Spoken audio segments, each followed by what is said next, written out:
while you may become more tolerant of your own internal emotions and stressors, you simultaneously become less tolerant of the external environment that pushes you out of this window.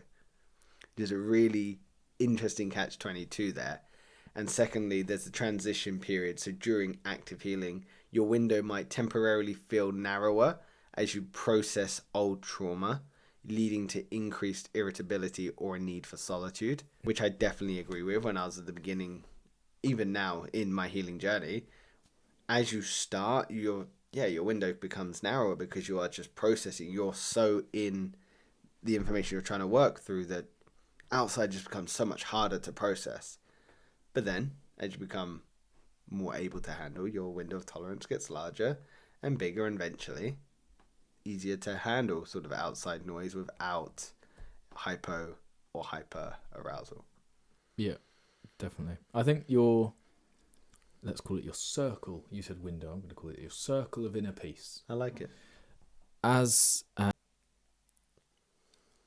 that gets bigger, as you become more comfortable and accept who you are, that, in my mind, jumps to comfort. You have a sense of safety and comfort in just you being you for who you are.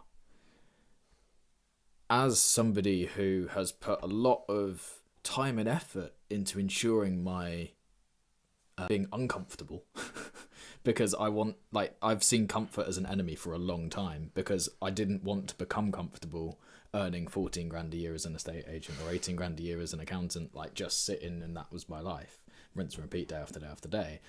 I've found a signal of I need to change something when I'm comfortable, because that is like, I don't want things to stay the same. I want to improve. Now, here's the conflicting idea with, as I've slowly become more self-acceptant, is that's a comfortable feeling, and acknowledging the fact that it's okay to feel comfortable when it's on your terms. But feeling comfortable because of external things, I've got nothing going on this evening. I've only now ever not got anything going on if I've chosen to not have anything going on. Not because work's told me I work 9 to 5. 8 till 10 p.m. If I want to be working, I could be working. I'm not going to be off just because somebody else has told me to be off, you know?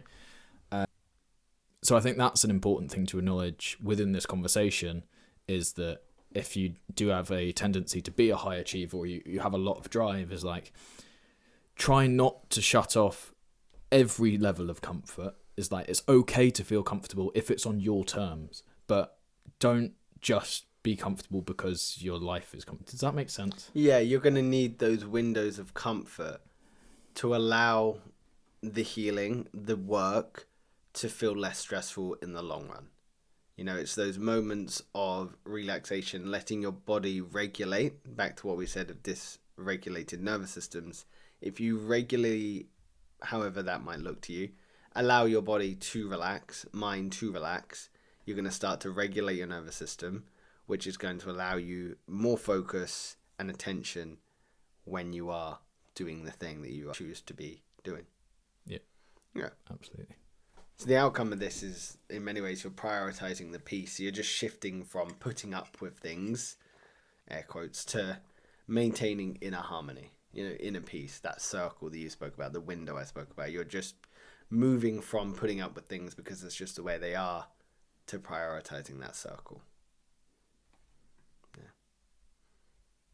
So healing can make you less tolerant. This isn't coldness. If anything, it's more just you reaffirming or reclaiming your autonomy, which is cool. So, well, let's jump into a question here that we had prepped. If healing makes us less tolerant of our old environments, it eventually forces us to walk away from them.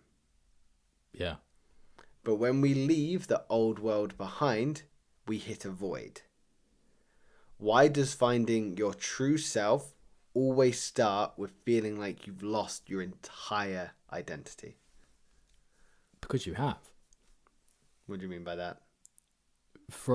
So I would imagine if you're carrying around some sort of historical force, something that upset you, something in your childhood, just you're carrying some sort of baggage, I doubt you can remember a time that clearly before that.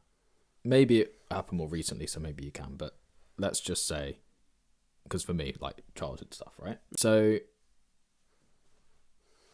you carry that around into adult life. All you can really remember is the feeling you've had inside of like, oh, I've just got to do more, I've just got to do this X, Y, and Z. So when you heal from that, it's like you are no longer driven by the same thing you were driven by. And I know it seems like maybe that's a little thing. It's like, that's just your drive. What about all your connections, all your family relationships, all of this stuff? It's like, yeah, but that was your driving force to get out of bed in the morning. That was your driving force to how you make decisions. Am I going to work today, or am I going to go and hang out? Am I just going to have a day where I sit on my own, watch TV? Am I going to drink loads? Am I, whatever it is, it's like that is your filter for what every decision goes through, whether you like it or not. That was what the thing was. So as you come to terms with it, it's like now you've not got that filter at all. So it feels like you're just floating around in this space, as you put it, a void. Like, yeah, because I could work today, but I don't feel the same sort of push. It's like, oh, but I should be disciplined. And then you sort of start questioning everything. It's like, hang on a second. Discipline is doing things that you don't want to do over and over and over without an immediate gratification, right? Mm. Like, I used to find discipline really easy because I didn't want to do anything. So I would just throw my head into this piece of work. It's like, now I don't have that drive. It's like, okay, well, what do I do? What's the driving force? Yeah, that's it. So you've got to find a new. I think you can still have the same North Star, so you still can know the end goal, but that's going to feel different because the reason you may have wanted that North Star will change. Like at the moment, I want as many subs as I can because I'm probably still dealing with a lot.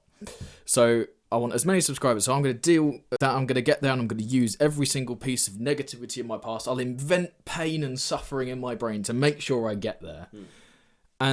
But let's say I have a mind shift over. I go to Bali. I do a nice bit of exploration, and I go to Bangkok, and I enjoy banging cock or whatever they do over there. And pretty much it. That's it. That's what you do in Bangkok. And it makes me say Phuket.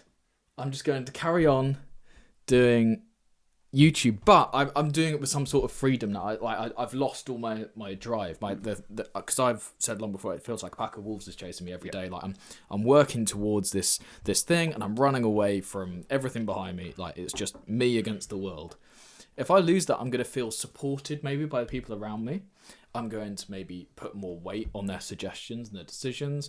I'm not going to stress so much over how every single analytic in the video performs. I do a video or 3 videos a day or something between the channels. Yeah, 3, because we do long form, short, and then I do my short. Yep. And then some days it's 4 because I do 3 a week on I'm not going to stress over all of those analytics because I feel supported by the people around me. I'm going to feel a stronger sense of community. And then that goal becomes way more achievable because the time pressure, the intensity is gone. So you can just enjoy the journey more. Yeah, is what I'm assuming. No, I like it. I like the way you took it because it's more about the journey rather than you embracing the void and feeling lost. It's more about just understanding the person you've become is still able to identify with the same North Star and continue to work towards it. I suppose it implies a sense of, as well, the healing having somewhat of an end purpose as well, going through all this inner work, developing yourself for the sake of getting better or more aligned with your higher self, which is really cool. When I think about why does finding your true self always start with feeling like you've lost your identity, it's almost because I think that humans like to name things. We like to identify with things. So we find ways to navigate the world based on who we think we are, who we say we are, what we've heard, what we've internalized. So we find all these different ways to identify ourselves, and they become our values and our ways of navigating life. So once you start to align with your true self, those start to be stripped away. And the way you navigate life will completely change because you've got an entirely different set of values. So that void, for me, will feel very much like you are trying to navigate with the lights off at the beginning. And then as you start to understand that you can drive a little bit quicker, those lights start to get a little bit brighter.